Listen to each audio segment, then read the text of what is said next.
Welcome to session 2 of intelligence chapter.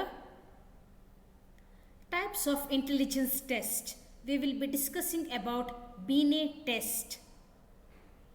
Learning objectives, importance of intelligence test, the need for measuring intelligence, the advantage of intelligence quotient.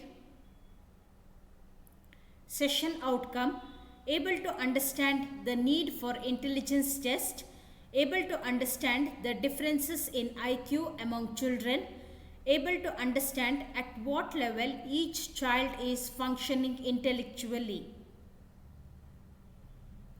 Measuring intelligence.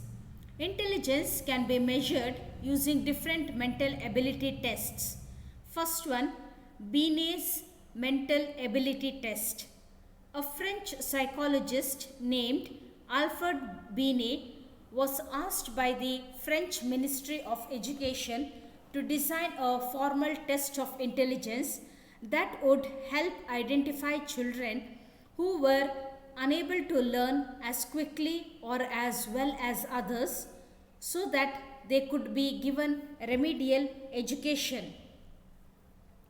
Eventually, he and colleague Theodore Simon came up with a test that not only distinguished between fast and slow learners but also between children of different age groups as well. They noticed that the fast learners seemed to give answers to questions that older children might give, whereas the slow learners gave answers that were more typically of a younger child.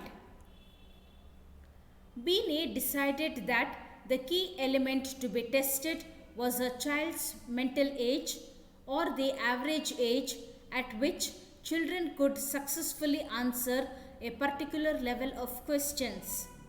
Stanford Binet and IQ. Lewis Terman in 1916, a researcher at Stanford University, adopted German psychologist William Stern's method for comparing mental age and chronological age. Chronological age is the number of years since birth, for use with the translated and revised Binet test. Stern's 1912 formula was to divide the mental age, which is called as MA, by the chronological age, which is called as CA, and multiply the result by 100 to get rid of any decimal points. The resulting score is called an intelligence quotient or IQ. A quotient is a number that results from dividing one number by another. So we have the formula IQ is equal to MA divided by CA into 100. The quotient has the advantage of allowing testers to compare the intelligence levels of people of different age groups. Session summary.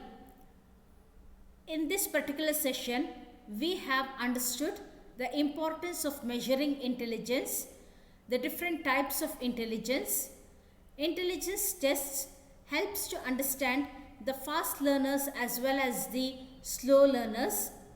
Accordingly, different remedial methods can be designed to help the slow learners.